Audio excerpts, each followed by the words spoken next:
Hey, what's up guys, it's Synchro here with another For Honor video, and we have no time to waste. There's a lot of information to go over, so let's get started on those tips with number 1. Play your role. Whether you're an assassin, vanguard, or heavy, you have a job to do, a role to play.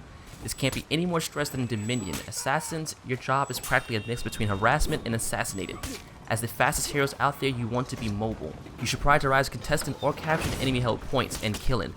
Seriously, kill, kill, kill. Pick off fleeing or lone players and harass their points. Try to 1v1 as much as possible, as this leads to more renown gain for you, and don't be afraid to back down when at a disadvantage, such as 2 or 3v1s. You want your kill streaks to keep going, as this will bring in for more renown and team points. Vanguards, you shouldn't be as discouraged from a 2v1. Fortunately, you have better defense than an assassin and additional renown gain from fighting when outnumbered. The front is the best location for a vanguard. With their large leap attacks and AoE feats, you were born to lead soldiers and clear mobs. Your versatility means you need to be the most adaptable to the flow of battle. Heavies, how can I put this nicely? You're just plain slow. As the least mobile yet sturdiest of all the classes, defended points should be your top priority, while assisting teammates is a secondary. Due to your defenses, you can much more easily hold off multiple enemies and wait for your teammates to arrive. This is just a brief look into what each class should be doing, and more in-depth breakdown will require another video, as we still have 20 more tips to go through. Just keep in mind these roles aren't written in stone, nor should you think that performing a task not directly associated to your class is not your job. No battle is the same, it's all situational. A heavy can push the front and an assassin can hold down a point. Number 2, build your character appropriately. Dominion is one of the few game modes where customization matters. Each piece of your armor and weapon alters your hero's stats, so when it comes to customizing your hero, be sure to keep in mind how you will play with them in future games. Try to tailor them more to your playstyle. Does your assassin need to spread faster, or your heavy require greater revenge gain from defending? Bolster either the strengths or weaknesses of your hero, and if you don't want to pass on that helmet because it brings out your eyes, then know that you can alter the appearance of gear for a small cost of steel. This tip extends to your feats. If you're providing support, then try bringing feats with support in mind. Or maybe you want to be more mobile with your vanguard, so you bring the catapult or arrowstorm feat to quickly dispatch soldiers on the front while pushing towards capture zones. Number 3, use the environment. Fire, spikes, ledges, and even walls. The environment can be either your best friend or your downfall. Honestly, I shouldn't have to mention the more lethal environments, but yes, those are included in this tip. There are many creative ways to dispatch an enemy or two, though you should be mindful of walls, enclosed spaces, or even elevation. If you're outnumbered and fighting is your only option, why not bottleneck your assailants with a bridge or passage? Want to ensure that you don't get caught by a vicious side attack? Maybe use a wall. Keep your eyes out for your surroundings and careful with the ledge baiting. That can easily backfire. Number 4, when to chase and lunge attacks. Tactical retreats are expected. No one here wants to die. Maybe. Your enemy may decide to live to fight another day, and you of course should want to be the one who decides that. A chase is likely to ensue, but consider how much time this may take. Is your opponent much faster? Then maybe something else is worth more of your time. Consider taking an objective or assist another teammate. Don't get me wrong, if you're faster than your opponent, by all means relieve them of their head. Just make sure you're doing things right. Each hero has a certain move usable outside of the guard. These are usually lunge attacks capable of closing the distance on your prey and creating the chance, if not certainty, of a kill. Gauge your distance and strike. Number 5, revive. I can't stress this enough. Revives benefit you, your recently resurrected teammate, and your team. Revives grant you a large amount of renown, shorter respawn times, and of course puts a player back in action. Not to mention, create an unbreakable bond between you and your mates. So revive a fallen teammate when possible. Don't rush to the other side of the map for a revive, but a 10-second trip to save a teammate is worth it. Especially consider that the teammate not only was able to come back, but didn't have to walk back from spawn, creating additional time. And like I said, you're rewarded with a generous amount of renown for the deed. Number 6, scoreboard. The scoreboard is often underused and misinterpreted, so allow me to break it down. On the left hand side, you'll find the character portraits and player name. Great for identifying enemies and teammates. Next in dead center is the score, not to be mistaken with your contribution to the team point pool.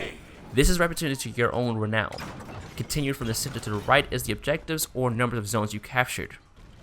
While this is self-explanatory, takedowns are the numbers of players you killed or neutralized, and deaths are deaths.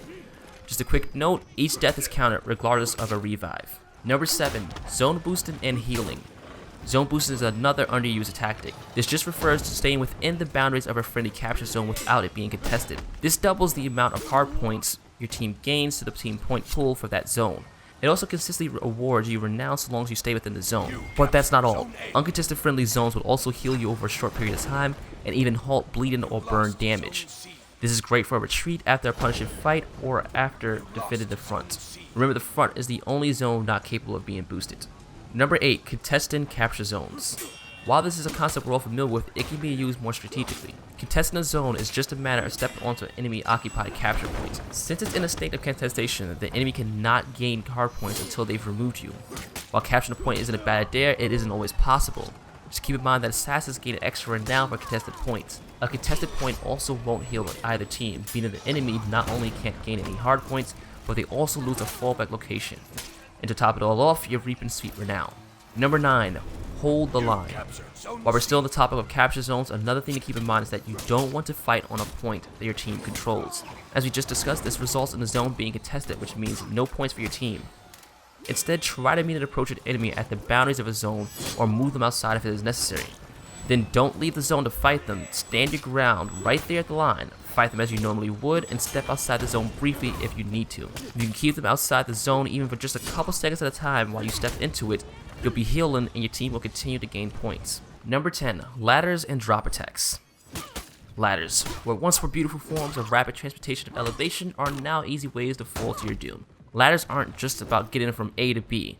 While on a ladder, by holding the heavy attack cancel button, you'll slide down and knock anyone off the ladder below you. Alternatively, you can press the attack buttons to swing at anyone above you. I already discussed environmental kills like pushing people off ledges, but in some cases they may not die from the fall. This is the perfect time to drop down and insta-kill them. Drop attacks are done by moving forward towards the ledge and pressing the heavy attack button. Should you strike your opponent, it will kill them. This can also be done to enemies that are just below you. Depending on the height, you may lose a significant amount of health from the fall, so plan accordingly. Now, if you're the victim on the ground, there's still a chance to survive. A well-timed press of the dodge button will move you out of harm's way in just a nick of time. This doesn't always happen, but what's your alternative? Sitting there and taking it? Now, if you were pushed off a ledge and managed to escape the drop attack, you'll gain a significant amount of revenge to punish your foe with. Number 11. Executions deny revives. Like I said, revives are very important, so naturally you should want to deny them as much as possible. By finishing off an opponent with a heavy attack, you'll be granted the chance of performing 2 executions. So long as you're not interrupted during the execution, the enemy or victim will no longer be revivable and will even have to wait an extended time before they can respawn as a penalty.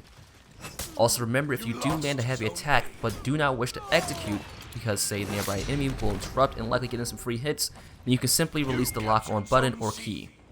Number 12. Communication. Communication in multiplayer games is a beautiful thing, often underused. While microphones are the best, we all know how many people use them or actually even have them. Even without a microphone, there's still a quick chat system. This is mapped to the L1 button on PS4 or the LB button on Xbox.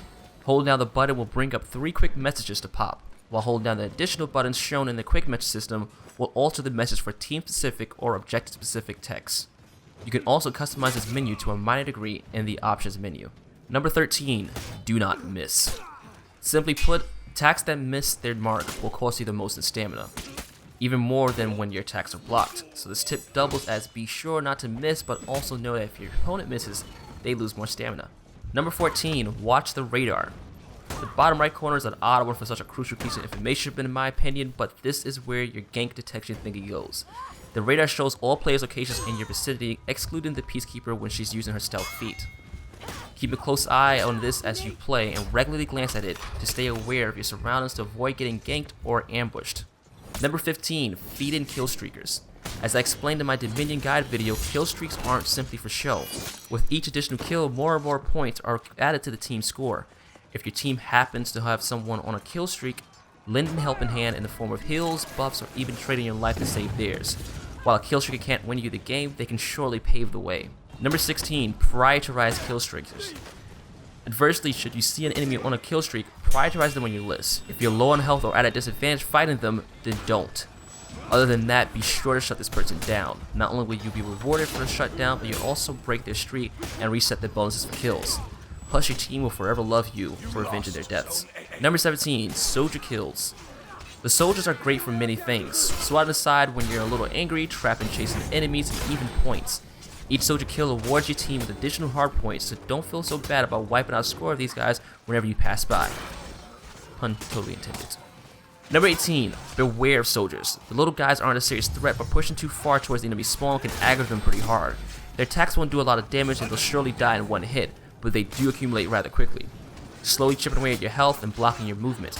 Not to mention you'll be the first target a recently spawned enemy sees. Trust me on this one, you don't want to be trapped in a mob of soldiers while fighting another player. Number 19, break-in isn't the end. When that horde sounds and the entire team knows the next death could very well be their last, bad things usually happen. Sometimes good things, but often bad things. Swallow that panic and regroup. The worst thing you can do is rush off without a plan and try to lone wolf a capture point. Treat break-in not as a sign of the end, but rather as a wake-up call. Your current strategy may not be working, or it might be time to focus on defending objectives. Know that you can rally so long as you play smart. A rally is always possible if you can grab at least one more point in the first moments of a break. Number 20, don't trickle. Rescue and avenge your teammates, or even yourself, comes at a risk when ganks. I won't go as far as to say you should walk away from the girlish shrieks of your teammates, but respond appropriately. One of the more common responses is that one guy goes in just as teammates dying or about to. In result, he then becomes the sole victim of the gank. Then another teammate arrives just in time to keep the cycle going. This process repeats, and each time it does, you're losing a comrade and the enemy is gaining points. Alternatively, if most or all of the enemy team is there, who's guarding the other points? Now, if the fight is unavoidable, rally your forces and come as a group as well.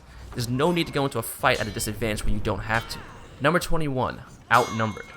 As I just said, ganks happen. You will encounter them, and depending on your class, your responses to them should vary. But as much as it may hurt your feelings, you should avoid engagement as much as possible. Even if that means retreat. It's simple. And even a 2v1 situation, you should be dead. That's just how it is. You're outnumbered at a disadvantage. Of course, we all have stories of how we flipped a 2v1 or even a 3v1 back on our assailants, but that doesn't always happen. Disengaging or calling for backup should be your first thoughts. In the event that fighting to your dying breath is all you can do, buckle down, focus on your defense, and be ready to counter a guard break or two. And of course, it wouldn't be 21 tips without a bonus tip. So number 22, learn your opponent. There's nothing quite like getting canned over and over again to the same class or hero. It's not unnatural to struggle against a certain class or character, especially the assassins. Understanding your enemy and learning to counter them doesn't only come from fighting against them. Consider taking up the character you struggle the most against. Jump into training mode and or a couple of matches. You may discover they have shorter range than you thought, or maybe attacking certain areas or at certain times is a bad idea. Learn their chains, the difference between their lights and their heavy attacks, and any passives they may have. The more you know, the more you can use against them. Well guys, that's all I have for now, but expect more tip videos to drop in the next coming weeks for each class, character, game modes, and of course some guide videos. Until then, if you've liked the video, please hit it with a thumbs up. Subscribe to the channel if you haven't already. If you have any additional tips or questions, be sure to drop them down in the comment section below. And also remember that you can find me on Facebook under the name Synchro, or where I'm more active at on Twitter as DS_Synchro. As always, all links are in the description below.